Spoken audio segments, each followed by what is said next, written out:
were trying to build a museum that was very close to the property that we owned for the church. And as it turned out, they were, we felt, in violation of the comprehensive zoning plan. And Edwin and I got together and we mounted the effort to keep them from building their facility where they wanted to build it. They eventually built it, but it was not against the comprehensive plan. And I got to know Edwin very well during that time.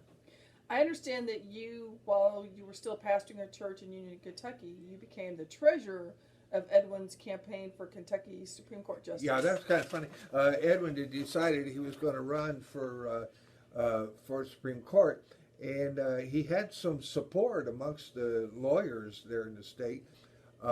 However, he was a little afraid that maybe his involvement with the atheist community might keep some of those Kentuckians from voting for him. So he thought he would call on his Christian minister friend to be his treasurer to give him a little cover, and I gladly did that. It was a very enjoyable thing, and I served in that capacity. We only lost by 2 votes, the Republicans and the Democrats. Otherwise, he'd have been on the court. What was your involvement at Camp Quest in northern Kentucky? Edwin and Helen started Camp Quest originally, and it was delicious because the facility that they had, that they'd rented, was the Southern Baptist Convention's summer camp. And so they'd had it there for 1 year, and then the second year, Edwin asked me if I would come and go through a trail that was through the woods. The Baptists had put up signs that were, the what is it, 7 steps to heaven kind of a thing, that you memorize scriptures, and they had, all have sinned and come short of the glory of God and all this kind of stuff. And they had those at these stops through the trail, and the kids were kind of confused by it, so he asked me to go along and try to explain them in context. And I did come. I was thinking about that last night. I wonder if that's why the Baptists went all the way through the courts to deny the atheists the use of their campgrounds. They weren't able to use their campgrounds after I'd explained what those signs meant. Isn't that awful? You told too many secrets. Poor Edwin.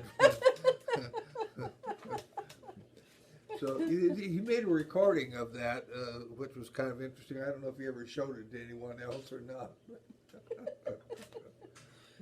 You said of Edwin in the foreword to his book, Babbles of Blasphemy, and I'm quoting, "Thank God for him as the gadfly to my most cherished views.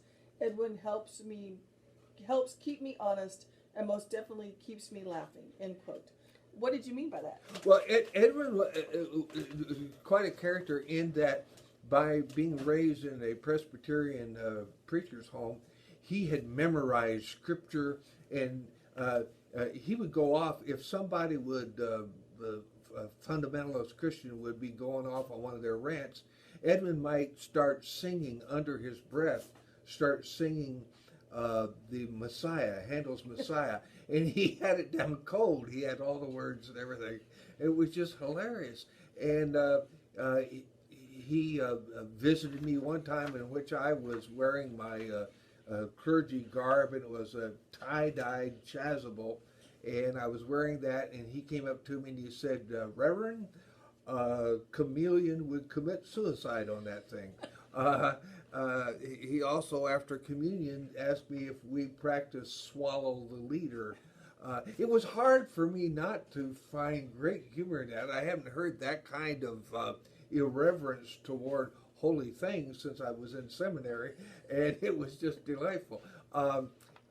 He challenged me in a way, both he and Helen did, that they were inquisitive about why I took different views of things than they did, but we honored each other. It was not a case of me trying to convert them or them trying to convert me. It was a case of us really enjoying conversation, and I found that we had much more in common than not in common. The one thing that I that I really disagreed with him on was his view of the Second Amendment to the Constitution, because he really was NRA type of guy, and he and I got in some heated arguments because I was more liberal than he. Edwin said, quote, "Atheism is not a belief, it is a conclusion," end quote. How do you respond to this idea? I honor that in that he was a thoughtful person and had come to a conclusion about what he could believe and what he chose not to believe based upon a thoughtful situation. I told him that that I had just come to a different conclusion, but we shared the same thing. We shared in the sense that I said I'm a Christian humanist, and he was a quote secular humanist. We were both humanists, and we both believed in the separation of church and state very strongly, and we agreed on many of those things. I helped him do some research and stuff on some of his cases when he asked me to do so, and I felt it quite an honor to be him. I found Edwin to be a man of integrity and honesty, and it was refreshing when we were debating with the fundamentalist Christians. It was refreshing that even though I'm a Christian, that I felt closer to this atheist because of his integrity, because of his honesty, because of his commitment to the United States Constitution. And I found that he and I were brothers in the struggle, and I grieve over his passing. You were even close to him when Helen passed away. Yes. Can you talk about how you were helped Edwin deal with that? Well, Edwin had posted a sign up in the hospital saying that no chaplain should be there and no one should offer a prayer. And Helen had made it very clear ahead of time in her directive orders of what she would do. And so he had come off really strong with them. But he called me and said that she was on her last step and asked me to come and be there. And I was there with the family. And it was, he struggled with her do not resuscitate orders about whether or not he was honoring those appropriately or not. And I kind of helped him to give him what little bit of support that I could during that time. I found it very healing for me to be there. I didn't offer any prayers. I did at one time. I had a pebble gorgot that is a Native American medallion that I wear around my neck. And Edwin grabbed it while we were at Helen's bedside. And he grabbed it and he said, "What is that?" And I teasingly said, "Well, that's a pebble gorgot." And he said, "Well, what does it do?" While he's holding his hand. And I said, "Well, that converts atheists when they touch it." And of course, we got a good laugh out of that.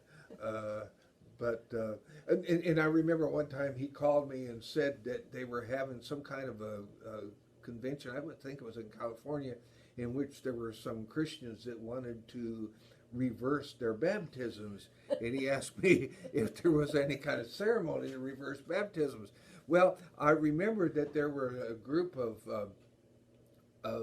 Jews that lived in Spain that had immigrated to the New Mexico area years ago, 100 years ago or more, and that they had developed a ceremony because they had to appear to have converted to Christianity to keep the Spanish government from killing them. So they came over here, and they were, in the daytime, they were Christians, but at night they were Jews, and they developed a ceremony, but I didn't know how it went, and I tried to get hold of it and couldn't. And so then he sent me a YouTube of him using a hairdryer on people when they denounced their baptism. I said, I don't know if that really counts or not, but it was. I remember seeing that. It was so much fun. And then when he and Helen wrote that Back into Burke again, and they had us to do that at her funeral. They had some women dressed in burqas that came out and did a modern dance while they sang "We're Back in the Burqas Again." It was just a delightful way, a playful way to look at. He would say blasphemy, and I found them quite delicious, and I enjoyed him immensely. He was a good friend. Good friend. We'd go over to his house and swim in the swimming pool and eat his steaks. And I even appeared on his online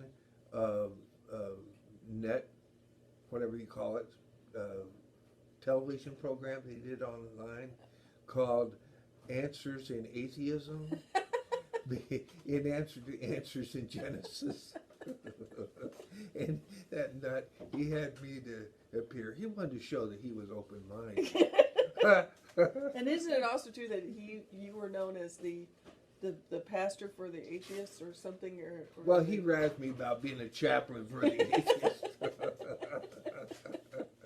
I've got an honor. I've got great friends in the free-thinking crowd, and I try to be a free thinker too. All right. I think that's it. All right. So Hope long. you have a So long, Ed. fun service. Been a great trip. See you on the other side. Wherever that side Well, whatever is. that is. If there is a